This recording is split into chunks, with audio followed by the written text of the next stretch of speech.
folks, it's Julie again from Dragonfly Awakening of Colorado. Last week on Transformation Station, we talked about how anger shows up in the healing process and helps you recognize what you will and won't accept in your life. After you raise that bar and the anger settles, you'll probably begin to notice something powerful happening. You might discover that you now have the opportunity to reorganize your inner world around truth rather than survival. Today we'll explore how that integration process helps you reclaim your power from the inside out.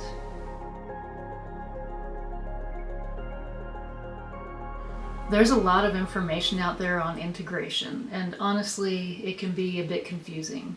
I think a lot of people have trouble understanding what it actually means. I know I did. Part of that confusion comes from the way so many of us learn to survive. We're used to pushing things down, numbing out, avoiding what hurts, or desperately searching for distractions. But integration asks us to do the opposite of that. It asks us to turn toward what we usually turn away from. Before we get into what integration actually is, I want to talk about what it's not. Integration is not forcing yourself to suddenly be fully healed right now, or just pretending everything's perfect. It's also not pretending you don't have strong emotions about things because you see that as unspiritual.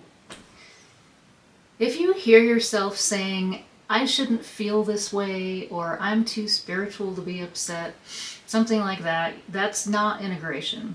That's just stuffing things down again. And you've come too far to go back to square one. Healing isn't about ignoring your emotions, hiding them, or being ashamed that they exist. Healing requires honesty, gentleness, and a willingness to meet yourself where you really are.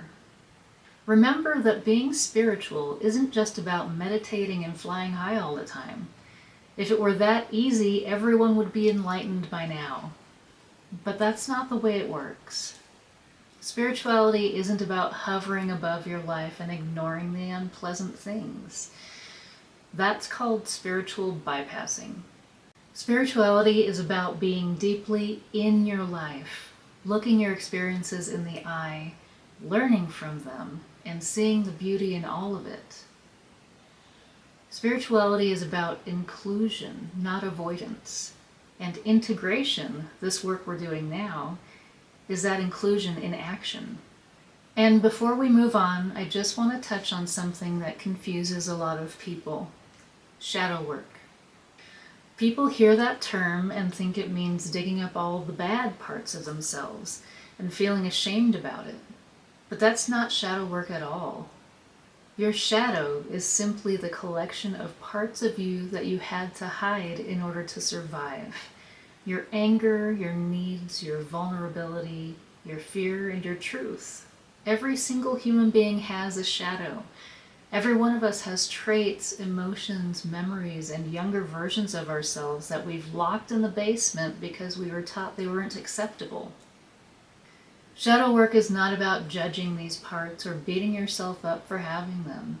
Shadow work is about curiosity, not about criticism. It's about asking, what is this part of me trying to tell me? What does this version of me need? When you look at these parts of yourself with compassion rather than shame, something powerful happens. They stop controlling you from the dark, and they begin integrating into your conscious self in a healthy way.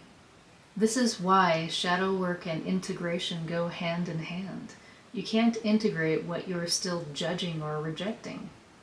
The more understanding you bring to these hidden parts of you, the easier this entire process becomes.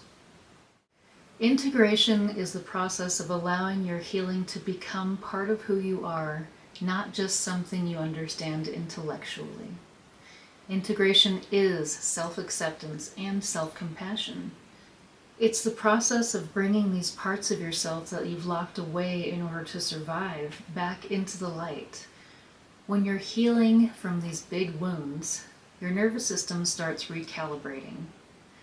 Your identity starts updating with new truths, new boundaries, and new values. Your inner child becomes part of your conscious life again. Their needs, their fears, and their voice matter now. Your energy reorganizes itself around honesty instead of avoidance. Integration is the merging of the old self and the emerging self, the version of you that is grounded, empowered, and connected to your own truth. And I want to say something here because a lot of people dread this stage. After all the emotional chaos you've been through already, integration can sound like some horrible emotional chore, like digging through pain and beating yourself up for everything you find. But real integration isn't supposed to feel like hell. When you approach it with self-compassion, curiosity, and zero judgment, the process becomes so much gentler than you might expect. Instead of forcing yourself to relive old wounds, you're meeting the parts of you that have been waiting for understanding. You're getting to know yourself, not attacking yourself. And as you integrate, your path forward becomes clearer. You're not just reacting to life anymore. You're choosing your life. You begin walking the higher path you worked so hard to uncover. At this point, you might be wondering, how do I know if I'm actually in the integration stage? You'll see signs. You might understand your patterns logically, but your reactions are still automatic. So you'll see yourself in the moment reacting a certain way, even though you know you don't have to do that anymore. Or you might keep repeating the same emotional loops, even though you're aware of them. Or you might know the truth intellectually, but you don't really feel it in your body yet. If any of that sounds familiar, you're likely in the integration phase. It can be frustrating, but nothing is wrong. Your system is just updating.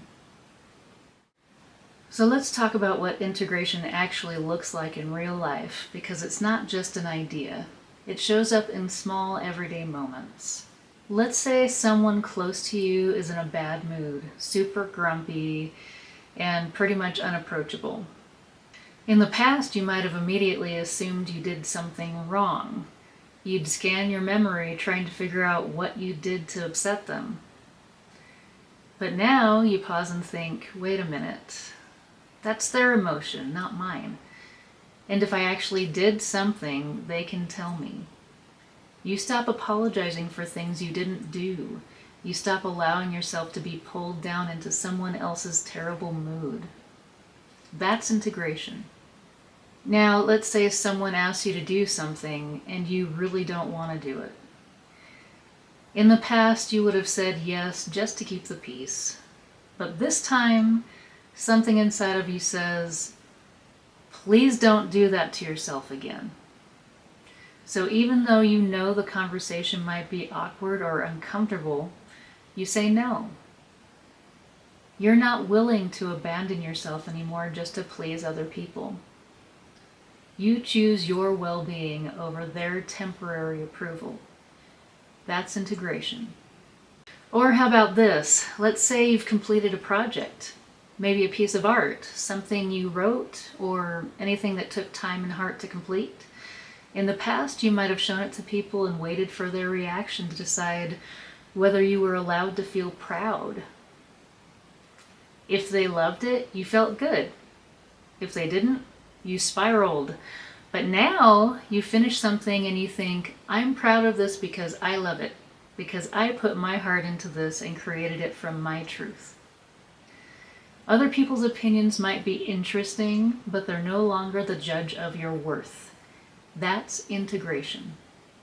In general, integration feels like this. You start responding to life from a place of truth rather than fear. The things that used to trigger you lose their power. You stop abandoning yourself, and you begin choosing what's honest, what's healthy, and what supports your growth. You feel more grounded, more present, and more connected to who you actually are. The inside of you becomes a calmer place. Not because nothing ever goes wrong, but because you no longer collapse back into old patterns when it does.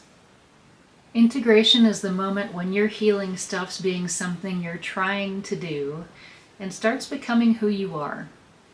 When the inside of you becomes steadier and more aligned, you start to notice that you're no longer at the mercy of old wounds. You're operating from truth. So how do you actually integrate? Integration isn't a technique. It's a relationship with yourself. It's a new way of responding to your inner world. You integrate by noticing your emotional reactions without judging them, by slowing down and asking, what does this part of me need right now? Choosing honesty instead of avoidance, choosing presence instead of shutting down, and choosing self-support instead of abandoning yourself. Integration is how healing becomes embodied, how it moves from your mind into your nervous system and into your identity and into your everyday life. It's not about being perfect. It's about staying with yourself as you grow. This is what makes the next stage, reclaiming your power, possible. Reclaiming your power doesn't mean you suddenly become fearless or untriggered. It means that when something activates an old wound, you stay with yourself instead of abandoning yourself. You begin choosing your response instead of reacting from past conditioning. You stop letting other people's moods, opinions, or behaviors define your worth. Reclaiming your power is an internal shift. It's the moment you say, I get to decide how this affects me, I get to decide what I believe, and I get to decide what I allow in my life. That is the beginning of true empowerment. Reclaiming your power is freedom. Freedom from hiding yourself in a dark cave. Freedom from putting everyone else's needs first. It means finally detaching from things that were never yours to carry.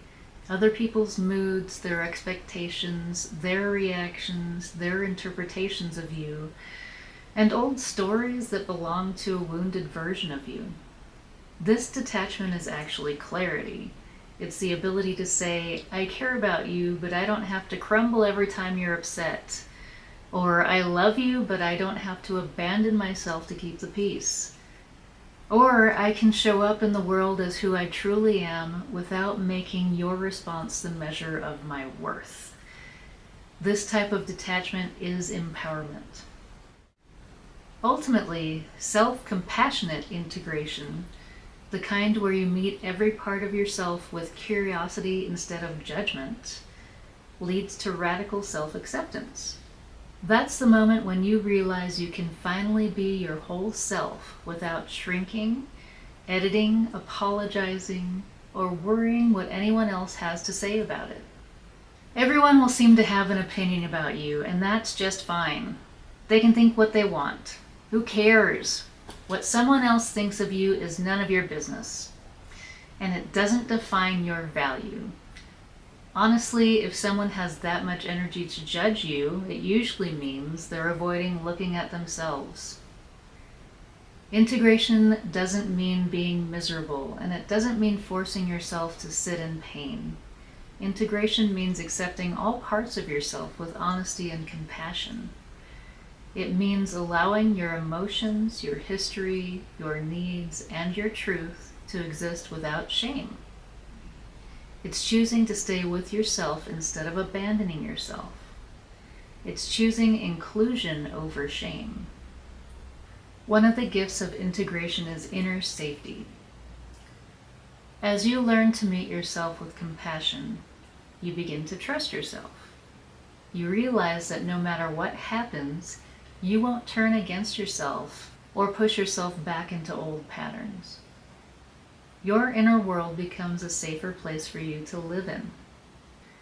And remember, integration isn't a one-time achievement. It's a practice, a relationship with yourself. Every day you choose honesty over avoidance, compassion over shame, and presence over self-abandonment. You strengthen that relationship. That's what radical self-acceptance really is. The moment you stop fighting who you are and start becoming who you were always meant to be. Thank you so much for watching. I love creating these videos and sharing what I've learned along my own path. If this helped you, please be sure to like, subscribe, and share it with anyone who might benefit from it. If you're looking for more support on your healing journey, my husband and I offer energy healing sessions, meditation instruction, and more. You can visit dragonflyawakening.com to learn more or book a session with us. I'll see you in the next episode where we'll explore a topic that so many people struggle with: forgiveness. We'll look at how forgiveness is not about excusing anyone's behavior, reconciling with people who hurt you, or pretending the past didn't matter. It's about releasing the emotional weight that no longer belongs to you and stepping more fully into your freedom. Until then, please take good care of your beautiful self and keep shining your light. Bye.